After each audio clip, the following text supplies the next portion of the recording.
Salut les presque adultes, si vous cherchez des conseils appart dans la série qui arrive, on va vous expliquer où chercher, les choses à faire absolument une fois qu'on a emménagé, ou se demander si c'est vraiment grave de truquer son dossier de location. Alors moi, perso, j'attends avec impatience l'épisode sur les plantes.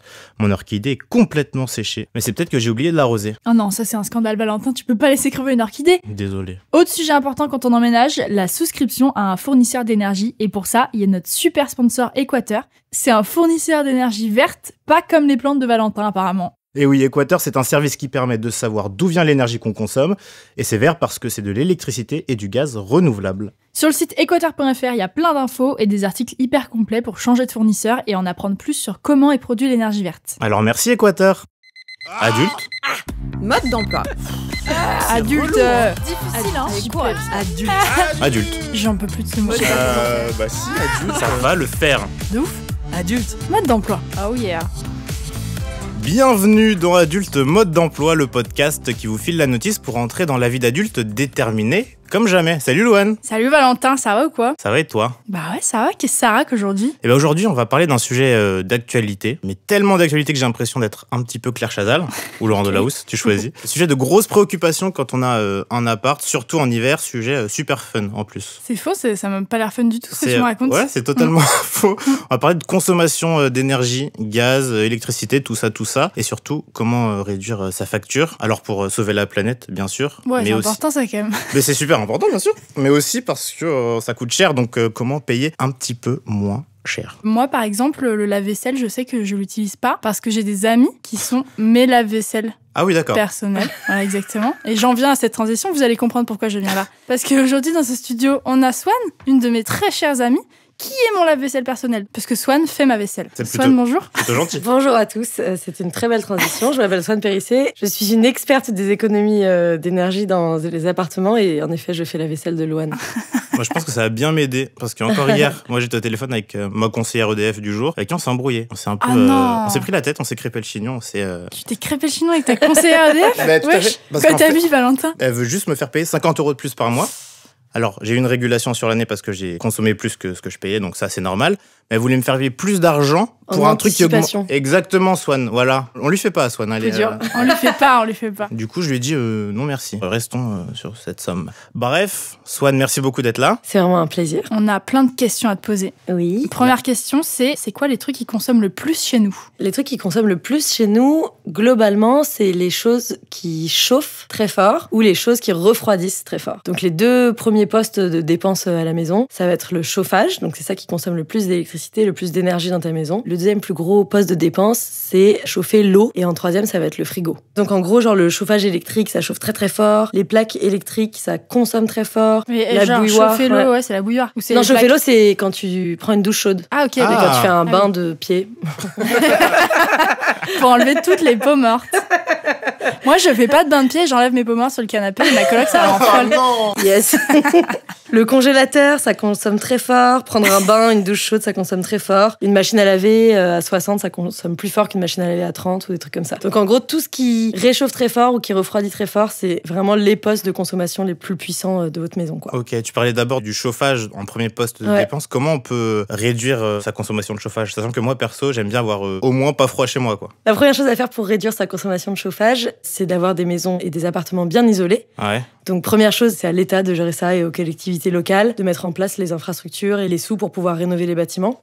C'est écologique, c'est économique et ça permet de créer de l'emploi qui n'est pas délocalisable parce qu'il faut rénover les maisons en France. Après, bon ça c'est le côté politique mais c'est très très important de l'évoquer. Après à échelle individuelle, si vous en avez les moyens et que vous possédez votre propre appartement ou votre propre maison, il faut isoler de l'intérieur et isoler de l'extérieur. Et ensuite si vous êtes comme la plupart d'entre nous dans un petit appart en galère, il y a plein de choses à faire. Donc la première chose à faire, ça va être de checker un peu s'il n'y a pas des entrées d'air froid chez vous, genre autour des fenêtres ou des aérations qui seraient pas très bien fonctionnelles, en dessous d'une porte, un ancien frigo, tu sais, qu'il y a sous les éviers, parfois c'est ouvert directement dehors, etc. Donc ça, bien sûr, soit demander à votre propriétaire de régler le problème, soit vous-même le boucher ou genre mettre des rideaux super isolants devant vos fenêtres et fermer ces rideaux isolants, sauf quand vous avez besoin de la lumière. Mais si vous partez pendant la journée, par exemple, vous fermez vos gros rideaux en velours. En bas des portes, vous pouvez mettre des boudins de porte. Et globalement, si comme moi, quand vous vivez en ville, vous vivez dans une ou deux pièces, vous fermez la porte. Donc si vous allez passer 2 heures dans votre cuisine, vous fermez la porte de la cuisine, comme ça la chaleur elle reste dans la cuisine. Parce que 2 humains dans une cuisine, ça provoque beaucoup de chaleur. Peut-être passer juste la journée dans le salon et pas laisser les portes ouvertes comme ça, parce qu'en fait la chaleur tout simplement elle se diffuse partout, etc. Et globalement, dernière chose, une fois que vous avez bien isolé votre appartement, soit avec des bidouilles, soit professionnellement, vous pouvez garder votre chauffage à 19 degrés pendant la journée. Donc ça implique d'avoir un pull, des grosses chaussettes et des chaussons. Il faut bien couvrir les extrémités, mais en gros on peut très bien vivre très sainement, sans aucun problème de santé à 19 degrés. Et la nuit, on a besoin qu'il fasse 17 degrés. Il peut faire entre 14 et 17, surtout si vous avez une bonne couette. 14 ? Ouais. Entre 14 et 17, si t'as une grosse couette. Ok, trop bien. Est-ce que t'as des conseils sur les appareils qu'on met en charge, qui sont en veille et tout? Est-ce que ça vaut le coup de les éteindre? Est-ce qu'on peut les laisser en veille? Oui, donc il y a ce gros mythe de les petits voyants verts, les petits voyants rouges et tout, ça consomme énormément. Alors, ça va de mieux en mieux depuis 2017. En gros, il y a des législations. Donc les appareils qui ont été fabriqués après 2017, ils consomment très très peu. Mais on n'a pas tous genre des micro-ondes, des box Wi-Fi qui datent d'après 2017. Donc il paraît que ça pourrait nous faire économiser jusqu'à 80 € de facture d'électricité par an. Et c'était avant que les chiffres soient actualisés, donc je suppose que maintenant ça coûte encore plus cher l'électricité. Donc oui, ça vaut le coup d'éteindre les trucs la nuit. Moi, ce que je recommande, de façon générale, de débrancher vos trucs qui font des petites lumières, quoi. Donc soit vous mettez sur des multiprises avec un interrupteur, soit vous laissez pas brancher vos trucs, parce que laisser une machine à café branchée, c'est dangereux. Et je parle à une parano, parce que Louane, je sais qu'elle est parano de ça. Des bouilloires, d'accord, qui crament. Mais parce que si t'es... Non, mais pourquoi? Ça m'énerve, ça me tend. Un coup de coude non, mais la bouilloire... Non, mais c'est même pas le bouton, moi, c'est que la bouilloire éteinte, moi, ça m'angoisse qu'elle s'allume toute seule et qu'elle crame. Mais elle peut s'allumer toute seule parce que tu la bouscules avec le coude. Je te rajoute une peur. Je parte.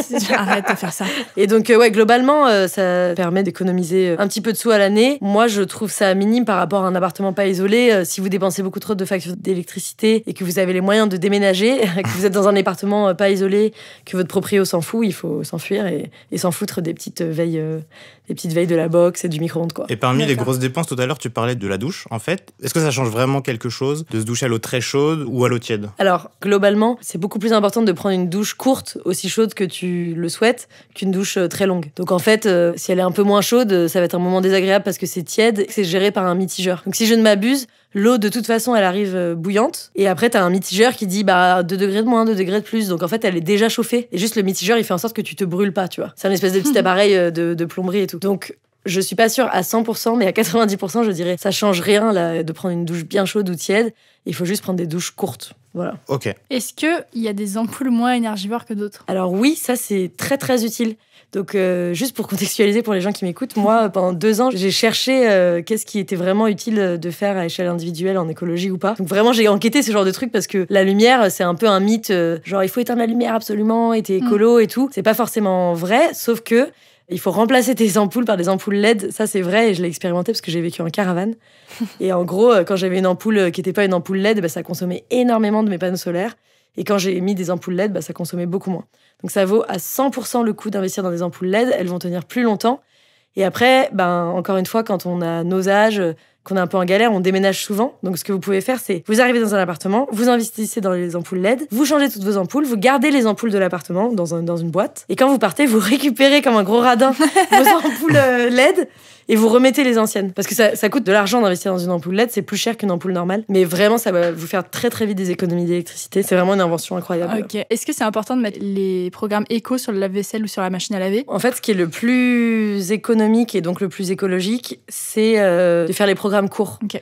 Donc en fait, passez un coup d'éponge. Donc vous rincez pas votre vaisselle avant de la mettre au lave-vaisselle. Vous passez vous enlevez les miettes et vous frottez avec une éponge presque humide quoi. Et vous mettez le programme de 30 minutes. Pareil pour les machines à laver, les modes éco, c'est pas économique, c'est pas écologique. Il faut mettre les trucs à 30 minutes, quoi. Ok, et du coup, est-ce qu'il vaut mieux une bonne vaisselle à la main ou un lave-vaisselle qui tourne rempli? Alors, à 100%, il faut mieux une bonne vaisselle à la main. Il faut juste s'organiser pour pas dépenser trop d'eau. Donc, l'idéal, c'est d'avoir des bassines. Genre, t'as 3 bassines. Non, mais c'est vrai, c'est super important. C'est un truc que t'apprends. Ouais, voilà. Moi, c'est un peu ma passion, les bassines. Donc, dans la première bassine, tu mets genre de l'eau savonneuse. La deuxième, tu rinces. Et la troisième, tu rinces aussi. Et en fait, tu t'économises énormément parce que avec, 6 litres, tu laves 10 assiettes. Et puis après, tu changes tes 3 eaux, etc. Okay. Ah ouais, j'étais persuadée que la vaisselle était plus... Non, ça, c'est pas vrai. On nous et ment. surtout, n'oubliez pas que peut-être peut-être, vous avez l'impression, parce que vous avez l'eau dans les doigts, que ça consomme énormément. Mais fabriquer un lave-vaisselle, ça a consommé des centaines et des centaines de litres d'eau en électronique. Et donc, vraiment, le plus écologique et le plus économique, c'est la vaisselle à la main, sans aucun doute. Ok, et j'ai une dernière question. Oui. On parlait Très sérieuse. Très, très sérieuse. Je prends mon regard sérieux. On parlait tout à l'heure de la douche. Est-ce que c'est vrai ou pas, cette légende du pipi sous la douche? Est-ce que c'est vraiment écologique? Oui, c'est utile et Vraiment. ça sauve des litres d'eau. Bah, ça économise une chasse à chaque fois. Et... Ouais, une chasse d'eau, c'est entre 3 et 10 litres d'eau à chaque fois qu'elle est tirée. Donc si vous faites pipi sous la douche, vous économisez à peu près 10 litres d'eau. En fait, on consomme beaucoup trop d'eau potable, quoi. Par jour, en moyenne, en français, les Français utilisent 120 litres d'eau douce et potable par jour, alors qu'on aurait besoin de 7 litres d'eau potable et seulement 23 litres d'eau douce. Donc l'idéal, bien sûr, c'est qu'on ait tous des toilettes sèches à la maison et que ce soit organisé pour. C'est pas le cas. En attendant, on peut faire pipi sous la douche. Ça sert pas à rien. Donc j'arrête d'engueuler mon coloc quand il fait ça. Bah, Ça- oui. Qu'il lave et qu'il y ait des mesures d'hygiène qui aillent avec, quoi. Mais en tout cas, ça sert pas à rien. Après, tu peux choisir d'aller plutôt à une manifestation et de pas faire pipi sous la douche. Très bien.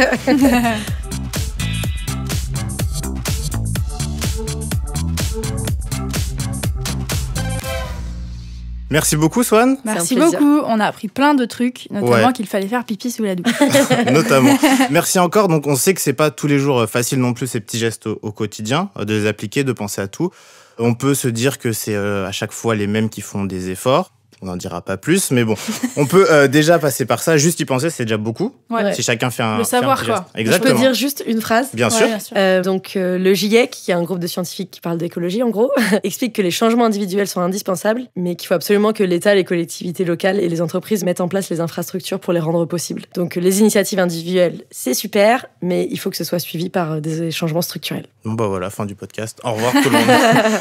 Merci pour toutes ces informations et on y va ensemble dans l'écologie. On chauffe à 19 degrés max Ouais. la journée, 17 la nuit. Faut avoir une bonne couette. On prend des douches courtes, la vaisselle mode court, lave-linge court. On fait tourner les appareils Des en serviettes. Quoi?